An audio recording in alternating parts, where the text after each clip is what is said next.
Namaste, welcome.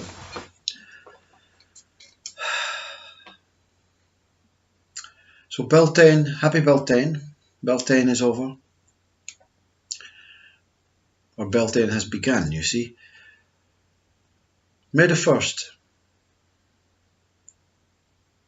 is the birth of humanity.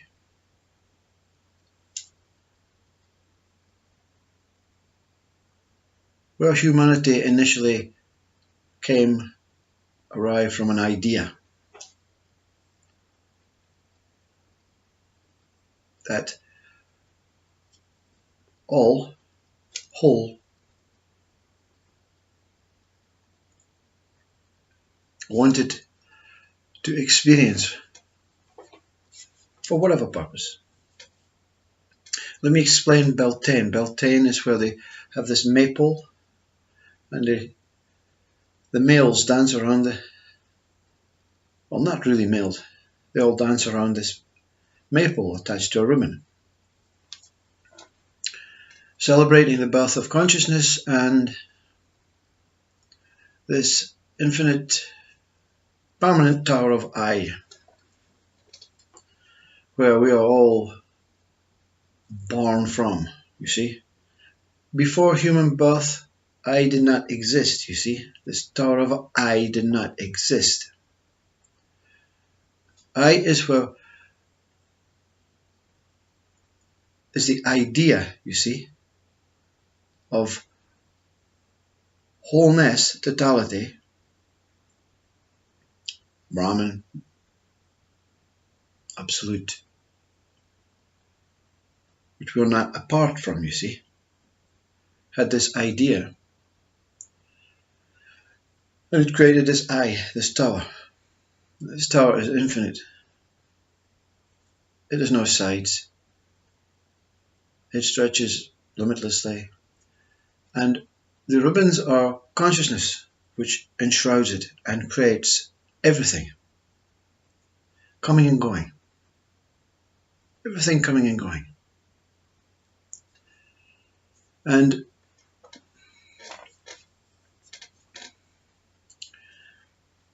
we're experiencing the coming and going. So our true nature is. You see? There is only is. Now, is the consciousness, the tower, the towering I, with these ribbons floating around. So is a symbol of total human life. And from is, it is born, you see. Is has no description, no value. You see, even if you say the word, it has no description, no value. What does is mean? Well, it cannot be valued without another word alongside it, you see. It singularizes. It. Yeah? It has no meaning, really. It is just how our instinctive emotions perceive it to be. Papaji writes, truth is. Without another word following it, the mind struggles to understand what this title is about. Truth is. Truth is what? Yeah. What is born as mind questioning what it is, because it is not truth, you see. It is not truth. But without it, we're one big mishmash of is, one big mishmash of consciousness.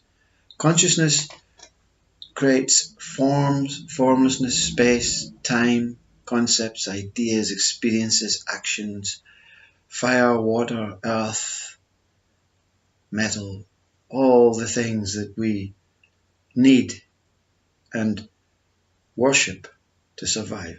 And it can become a god, you see, because God can become a singular thing. The singular thing is anything outwith of is that moves, interacts, experiences, knows, does not know, becomes, does not become, nothing, something. These are all individual things. They're components. Nothing cannot be a component. Yes, because it is an opposite. It is something. So there's an idea that it is not something, you see? So it has to be nothing. Two things here, something, nothing.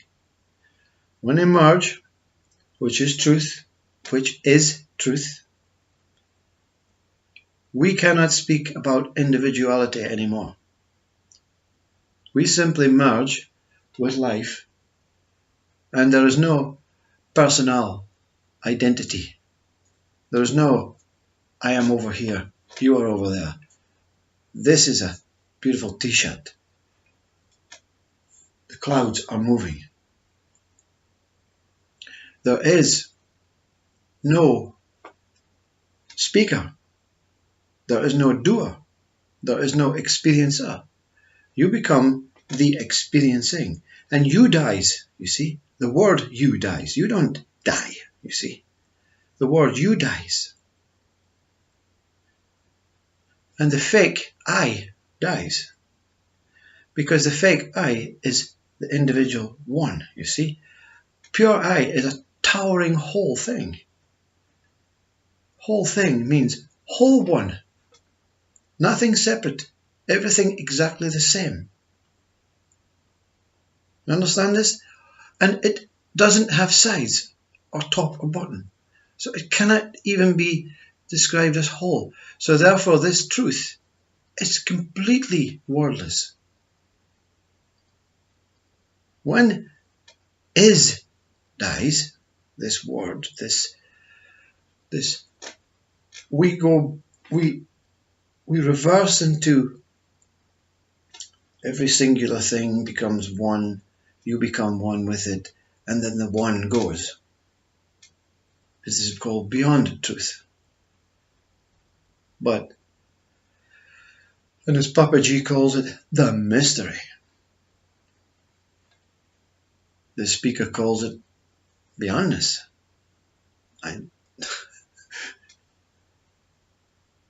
It is beyond even is.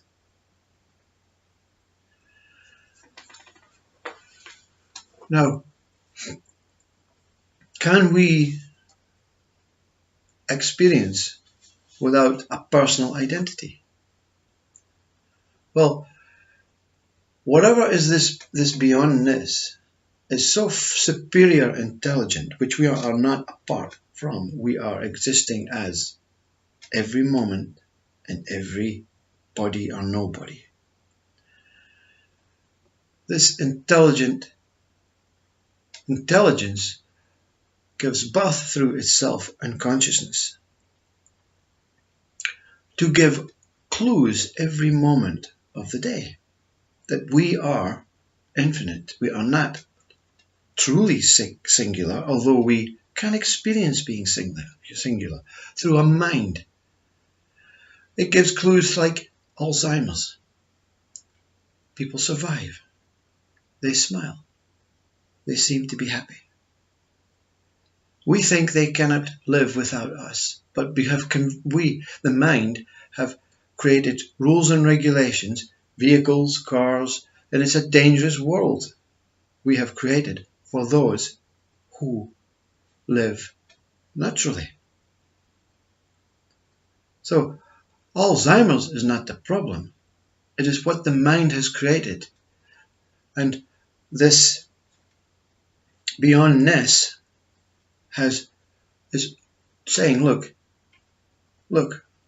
please, it's just a clue. You don't have to live by this clue, this rule. But it is a clue to say that you are not what you think you are.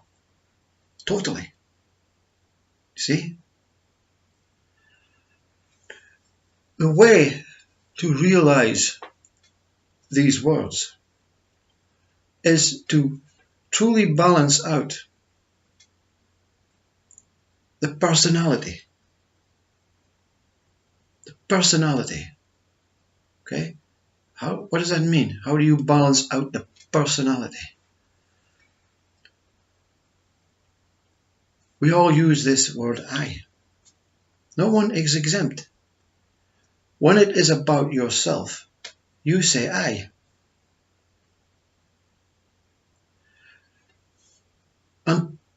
And initially, it's okay. Yeah. But when it takes over your total life, you forget about the true I, the whole I. Okay? Because the I that we use is a singular I. I want some tea. Me. Look, I. Yeah? The true I doesn't speak about itself as one. It speaks about whole. Now, mind says it's impossible to speak about myself without using I. In this day and age, yes, or you'll get left out. Absolutely. So we have to balance it out. So we're not going to experience, most people will not experience absolute truth because we are not willing to give up this identity I. And that's fine. That's completely okay. Because we're experiencing in a body as a human in this human world, and to fit into this human world, we have to say, okay, yeah, I know maybe what this speaker means, but and I want to learn more about myself, but I don't want to be totally separate from this human world. That's what Buddha speaks. See? That's what Christ was speaking through his words. There are only a few that are pushed into this door of beyondness to come back and enhance that you're okay. It doesn't matter. You're okay, you're doing fine, you're doing great. The personality needs to be balanced. You don't have to go through nirvana states, bliss, samadhis, awakenings, enlightenments. The awakening is to realize that you are imbalanced. We are all imbalanced. There's no one exempt. The personal I is speaking about using this identity name. So you see, I explains, it is a reverse psychology. I explains whole, because we all use I. So we're all called I. You understand this? We are all called I. So when you say, when I die, I am not going anywhere, where can I go? Another person thinks you're speaking about yourself and the body and the soul and what happens to it. But you're also speaking about something,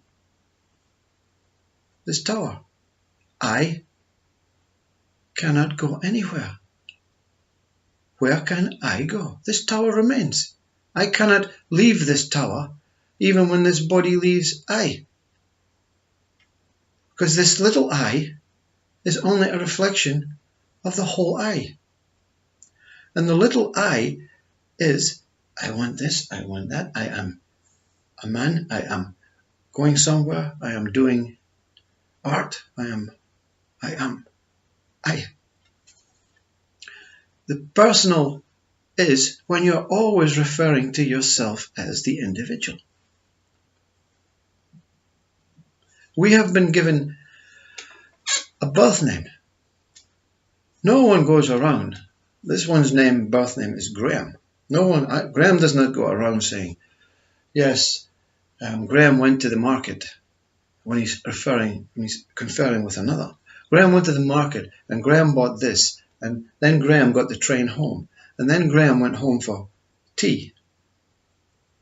Yeah, went out for tea, and Graham took his partner. Yeah, and then you can use your partners. And Graham took Katrina out for tea, and Graham and Katrina then went dancing. Everyone goes, what are you speaking about? Why are you using your name all the time? That is also imbalance. You see, you're now moving from the mini I to this, but it's not impersonal. You see, when you say Graham, because Graham is like you're speaking about a name, but I is what I'm speaking about myself. Myself is a totally personal, the true personal one. I is a shortened, lazy version of myself. Myself went to the park, where I experienced the play park and many children on it. And Graham enjoyed that. And then myself left the park, where I found myself on the bus. And Graham enjoyed the bus.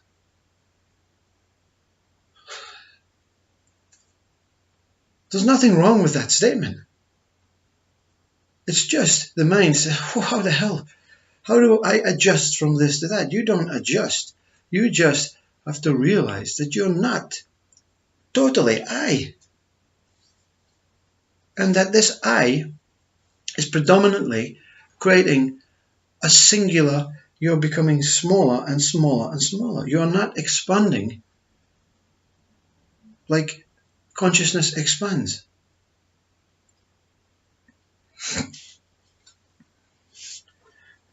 It's not possible for us to speak to another who refers to I in this way, because they say, yeah, I'll see you later. Yeah, I will see you later. And what's that one? Yeah. But we're all in balance, you see. So we find it difficult to speak like that. And the other one, when we do, the other one finds it totally impossible to understand or to communicate. This I, what does I mean in the dictionary? One. It is no other name. It is no other description, no other. It means one, a number. It's a number. You're a number. You're calling yourself a number. And then we go and complain and say, well, I just feel like a number in this world. Yeah, well, you're using the number as your name. So the world will accept you as a number. Your mind will accept you as a number. You are number one. Yeah. And then the ego I really expands.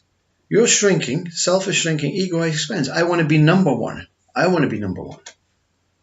That's total imbalancement when I wants to be number one. Because you're already saying number one. You see, I is the imposter. This I is the questioner. This imposter I always questions. Why can't I be rich? What have I done wrong to feel insignificant? I has made you feel insignificant.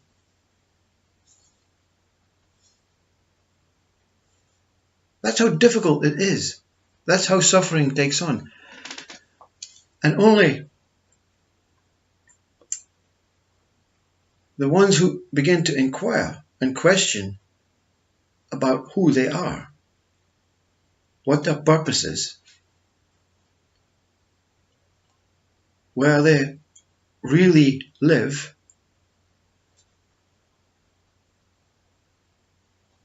inside the body, outside the body, and somewhere all over, whole bodies. It's your true state. But you have to inquire and experience. This mini I has to experience itself dying.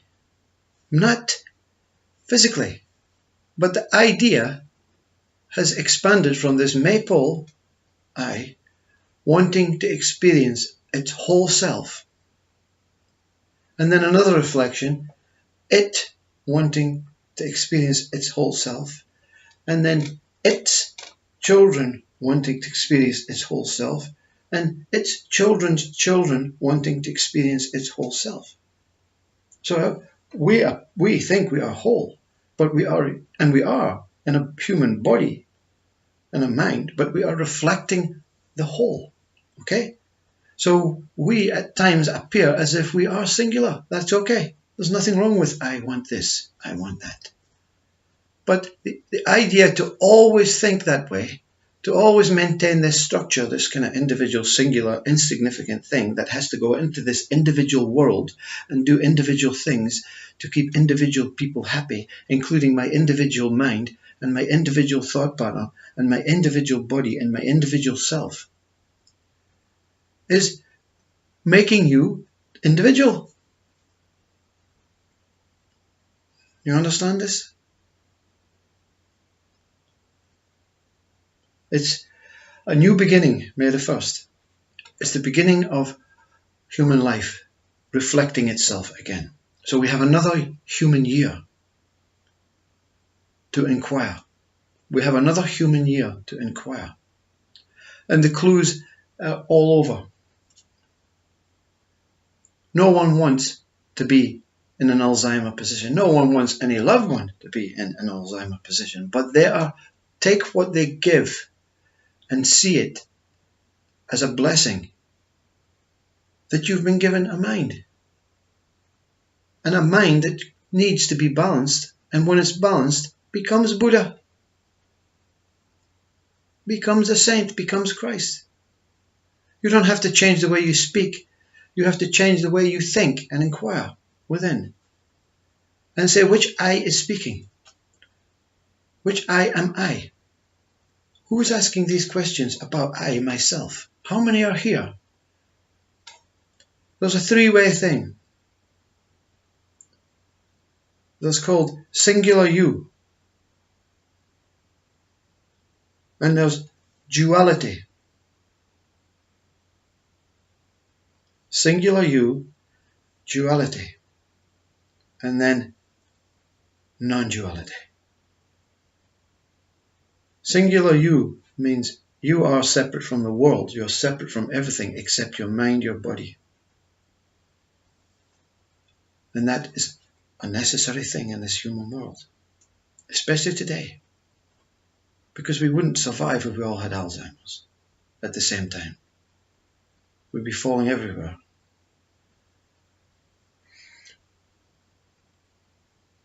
Singular you has to realize that you're not only separate from the world, you're also separate from your body and your mind. So instead of trying to be non-dual, merge with the world, let's merge with everything, let's become one with the sofa, let's become one with everything. You have to first realize that you have to become dual, a more open dual. Yeah, I'm separate from the world. I'm separate from my name. I'm separate from my body. I'm separate from my thoughts. I'm separate from my mind. I'm separate from I. I'm separate from this mini I. And the way you inquire is you can inquire saying, well, who am I? I'm not taking this speaker's words for, I want to experience what the speaker is saying. You have to experience it. These words are useless if you don't experience it. You don't have to be awakened, enlightened. You have to do anything. You have to just simply inquire. Who am I? Who's speaking about I? I'm speaking about myself. So there are two. There is a speaker and then there's myself. Yeah. I know I'm one. I know I'm the same thing. Yeah. Forget brain. Forget all these things that science has told us. Yes, you're whole one. Your brain does this. Your thing does this. Speak from your heart and say, yeah, well, who am I if I'm not totally in this body. What am I? Where am I looking from? And as what am I looking as? Nothing's going to change. No answers are going to come. You don't want answers. The answer's in the question. You don't want answers. You sit with it. And then when the questioning is over, you go back into your singular world and you can start using I again. But the inquiry must go on and on until you become balanced, not enlightened, not awake, not in total nirvana state. Because even the enlightened one has to come back and fit into this world and become balanced. And even the enlightened one finds it extremely difficult to interact and communicate in a world that is total fluctuation of chaos. Can you be balanced within chaos? Mind says, no way. I says, whole I says, I'm already balanced. I'm whole. Everything within I is balanced. This whole I, not this little I. This whole I, that this mini I appears to be part of, appears to be in, appears to be singular, appears to be whole, appears to be dual, appears to be living, appears to be breathing, appears to be thinking. Not exempt from anything that you call normality. This is a reflection of reality. But you're never out of reality when you're in the present moment. It's a long journey. But it's a short, timeless destination. Short, timeless destination. It's in one moment. One moment everything changes. One moment of a apparently infinite seeking, searching, inquiring journey. In one moment, the destination has been reached. And after that, no time. Only infinite timelessness. A moment that does not die and has never been born. This moment is when this towering I, this maple, and consciousness met, and they started swirling, enshrouding love, making love. Penis and womb, vagina. Constant lovemaking. Constant birth. Constant is, appearing as it, this, that. Man, woman. Opposites are a necessity. But in their true place of birth, they are one. Namaste. Have a great year. And